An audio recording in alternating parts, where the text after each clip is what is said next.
Guys, তো শুয়ে phone ঘাঁটছিলাম আর হঠাৎই মনে পড়েছে যে মা আমার রিকোয়েস্টে বানিয়েছে আচার।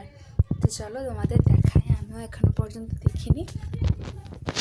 এই যে এখানে রেখেছিলাম, ওয়াও জাস্ট কালারটা দেখো। আমি না আচার খেতে এত ভালোবাসি, উফ সেই রকম হয়েছে। এই যে হচ্ছে চালতার আচার। আমি মাকে বলেছিলাম অনেক দিন ধরে বানাতে, মা বানাচ্ছিল না, টাইম পাচ্ছিল না, তো আজকে ফাইনালি বানিয়েছে।